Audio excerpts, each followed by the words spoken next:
రేఖాచిత్రాన్ని ఉపయోగించి ఘన బహుపది యొక్క శూన్య విలువలు కనుగొనుట.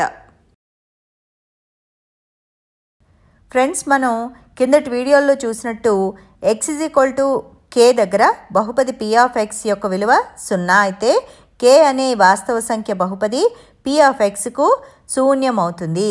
అదేవిధంగా రేఖీయ మరియు వర్గ బహుపదుల రేఖాచిత్రాలను గీయడం, వాటి ద్వారా ఆయా బహుపదుల శూన్య విలువలు కనుగొనడం చూసాం.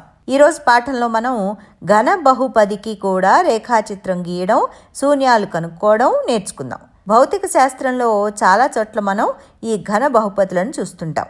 మరి ఘన బహుపది యొక్క శూన్యాన్ని ఎలా కనుక్కుంటారు? దీని రేఖాచిత్రాన్ని గీయడానికి మనకు కనీసం 5 నుంచి 6 బిందువులు అవసరం అవుతాయి. కారణం ఏంటంటే ఇది రేఖీయం కాదు కాబట్టి.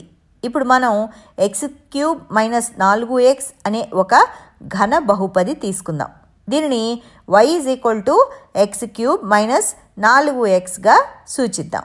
ఇప్పుడు x యొక్క కొన్ని వేరువేరు విలువలకు y విలువను కనుగొందాం. x 0 అయితే బహుపది విలువ 0 అంటే y 0.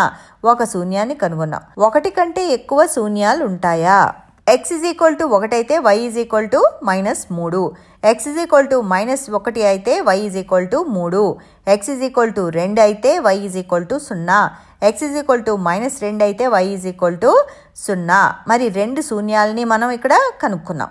అయితే ఇప్పటికే మొత్తం 3 శూన్యాలు కనుక్కున్నాం. ఇంకా ఎక్కువ శూన్యాలు ఉంటాయా? ముందు మనం రేఖాచిత్రం గీద్దాం. గమనిస్తే ఈ రేఖాచిత్రం x అక్షాన్ని 3 సార్లు ఖండించింది. అవి ఎక్కడెక్కడ? -2, 0 ఈ బిందువు దగ్గర, మళ్ళీ 0, 0 దగ్గర, 2, 0 బిందువుల దగ్గర. కాబట్టి x³ - 4x అనే ఈ ఘన బహుపది 3 శూన్యాలను కలిగి ఉంది. అవి -2, 0, +2. మరి ప్రతి ఘన బహుపది 3 శూన్యాలు కలిగి ఉంటుందా? అవసరం లేదు. ఉదాహరణకి x³ అనుకుందాం. దీని రేఖాచిత్రం x అక్షాన్ని ఒకే ఒక బిందువు అంటే 0, 0 దగ్గర ఖండిస్తుంది. కాబట్టి ఇది ఒకే ఒక శూన్యాన్ని కలిగి ఉంటుంది. అయినా 3 కంటే ఎక్కువ శూన్యాలు కలిగిన ఘన బహుపదిని మనం కనుక్కోలేము. కాబట్టి ఒక ఘన బహుపది 3 లేదా అంతకంటే తక్కువ శూన్యాలను కలిగి ఉంటుంది. ఈ వీడియోలో మనం ఒక ఘన బహుపదికి గరిష్టంగా 3 శూన్యాలు ఉంటాయని, గత వీడియోలోనేమో ఒక వర్గ బహుపదికి పరిమాణం 2గా గల వర్గ బహుపదికి గరిష్టంగా 2 శూన్యాలు ఉంటాయని, మరియు రేఖీయ బహుపది అంటే పరిమాణం 1గా గల బహుపదికి ఒకే ఒక శూన్యాన్ని కలిగి ఉంటుందని మనం చూసాం. దీన్ని బట్టి n పరిమాణం గల బహుపది p(x) గరిష్టంగా n శూన్యాలను కలిగి ఉంటుంది అని చెప్పచ్చు. అంటే p(x) 0 ఆగినట్లు xకు గరిష్టంగా n వేరువేరు విలువలు ఉంటాయి. ఇది ఈ పాఠం.